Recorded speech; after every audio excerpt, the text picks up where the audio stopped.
Hello friends, मैं सुषमा मिश्रा। इस science के एक बहुत ही इम्पोर्टेंट टॉपिक ध्वनि को लेकर के आज आपके सामने आए हैं। और दोस्तों, ये ध्वनि क्या है और ध्वनि से किस तरह के क्वेश्चन बनते हैं, इसके सारे आयाम की चर्चा हम इसमें करेंगे। तो हम शुरू करते हैं। ध्वनि तो ध्वनि तरंगे यांत्रिक अनुदैर्घ्य तरंगे हैं। तो ये पहली लाइन से ही हमें दो चीज़ों को देखना है कि ध्वनि क्या है। तो ध्वनि क्या एक तरंग है जो यांत्रिक अनुदैर्घ्य प्रकार की तरंग है। तो ये अब हमें इन दोनों बातों पर चर्चा करनी होगी कि यांत्रिक कहने का क्या मतलब होता है, अनुदैर्घ्य तरंग होने का क्या मतलब होता है। तो सबसे पहले हम देखते हैं यांत्रिक।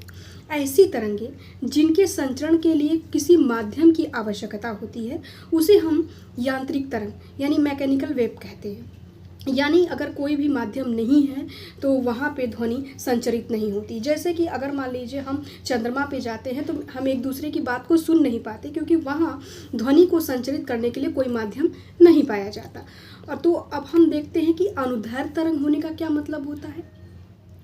दोस्तों, अब हम ये जो यांत्रिक तरंगे होती हैं इनके गमन में किसका सहायता होता है, तो प्रत्यास्थता, इलास्टिसिटी तथा जड़त्व के कारण यांत्रिक तरंगे किसी माध्यम में संचरण करती हैं। यानी ये चीज़ें जो है कि एक माध्यम में संचरण करने के लिए आवश्यक होती हैं, प्रत्यास्थता और जड़त्व। अब हम सीधे आते हैं कि अनुदैर्घ्य, जब हम कह रहे हैं कि ये अनुदैर्घ्य प्रकार की तरंग है तो ये कहने से हमारा क्या तात्पर्य है। अनुदैर्घ्य जब किसी माध्यम में जो तरंग गति के जब किसी माध्यम में तरंग गति की दिशा माध्यम के कणों के कंपन करने की दिशा के अनुदिश या समांतर होती है तो उसे हम अनुदैर्घ्य तरंग के कहते हैं। जैसे अब हम किसी स्प्रिंग को लेते हैं, स्प्रिंग को जब लेते हैं तो देखते हैं स्प्रिंग को आप एक बार खींचिए और खींचेंगे तो कहीं जो है कि स्प्रिंग ज़्यादा खींच जाती है, कहीं कम खींचती रहती है।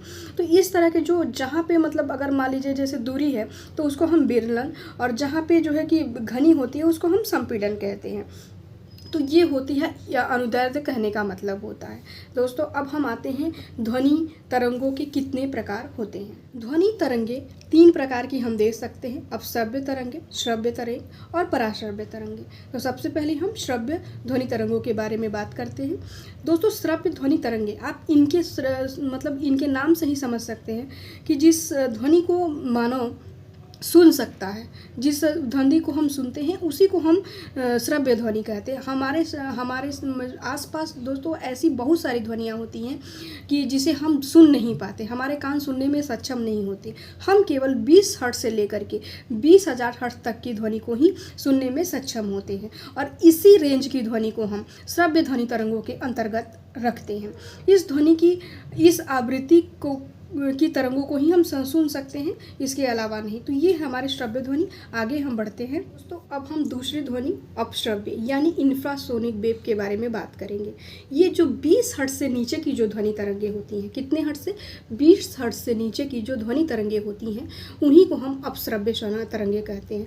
मनुष्य के कान इसे सुनने में सक्षम नहीं है, जैसा हमने पहले भी बात किया था। ये 20 हर्ट्ज से नीचे की है, हम जो सुनते हैं 20 हर्ट्ज से ऊपर की ध्वनि को सुनते हैं। यह तरंग बहुत बड़े स्रोत उत्पन्न होती है। जैसे भूकंप के समय जो है ये तरंगे उत्पन्न होती हैं। मनुष्य नहीं सुन सकते, लेकिन कुछ पशु पक्षी ऐसे होते हैं जो कि इन ध्वनि स्रोतों को सुनने में सक्षम होते हैं। जैसे गैंडा, हाथी, व्हेल इसे सुन सकते हैं। तो और अगर ऐसी स्थिति, भूकंप की स्थिति बनती है तो ये व्याकुल होने लगते हैं। इससे भी ये अंदाज़ा लगाया जाता है कि जैसे भूकंप आने को है। और अब हम आगे बढ़ते हैं पराश्रव्य ध्वनि तरंगों। पराश्रव्य तरंगे यानी अल्ट्रासोनिक वेव, ये 20,000 हर्ट्ज से ऊपर की आवृत्ति वाले तरंगे होती हैं। कितने, 20,000 हर्ट्ज से ऊपर की आवृत्ति की तरंगे होती हैं, और मनुष्य के कान इसे भी सुनने में सक्षम नहीं होते हैं दोस्तों। तो पराश्रव्य तरंगों को सर्वप्रथम गाल्टन नाम के एक वैज्ञानिक थे, उन्होंने एक प्रकार की सीटी द्वारा इसके उत्पन्न की थी। इस तरंग का तरंग दैर्घ्य वायु में 1.6 हर्ट्ज से भी कम होता है। आवृत्ति कम होने से इन तरंगों में अत्यधिक ऊर्जा उत्पादन होती है। जब आवृत्ति कम होती है तो उसकी ऊर्जा जो है बढ़ जाती है। दोस्तों, अब हम आते हैं इसके उपयोग के बारे में कि पराश्रव्य तरंगों का उपयोग कहाँ कहाँ। पराश्रव्य तरंगों का उपयोग संकेत भेजने में, यानी नेविगेशन में बहुत संकेत भेजने में नेविगेशन में बहुत उपयोगी होता है। क्योंकि दोस्तों ये जो है कि बहुत ही पतली नली के मतलब ऊर्जा के माध्यम बहुत पतली नली के माध्यम में बहुत दूर तक भेजी जा सकती हैं, इसलिए इनका उपयोग संकेत भेजने में नेविगेशन में उपयोगी होता है। समुद्र की गहराई का पता लगाने में, कीमती कपड़े घड़ी के कलपुर्जों को साफ करने में, दूध के अंदर हानिकारक जीवाणुओं को नष्ट करने में, गठिया के उपचार में, मनुष्य के मस्तिष्क में अगर ट्यूमर है तो बीमारी का पता लगाने में, कृषि में आदि क्षेत्रों में इसका उपयोग बहुत ही ज़्यादा बढ़ गया है और ये मनुष्य के लिए बहुत ही उपयोगी हैं। इस पर जो हम अल्ट्रासोनिक तरंगे होते हैं हम भले नहीं सुन सकते, लेकिन कुत्ते, चमगादड़, डॉल्फिन इस ध्वनि को सुन लेते हैं। दोस्तों ये थी हमारी जानकारी थोड़ी सी ध्वनि के बारे में। तो अगर हमारा ये प्रयास आपको अच्छा लग रहा है तो प्लीज़ हमारे चैनल को लाइक और सब्सक्राइब कर दीजिएगा, ताकि ऐसे वीडियो हम आगे भी आपके लिए बना सकें। Thank you.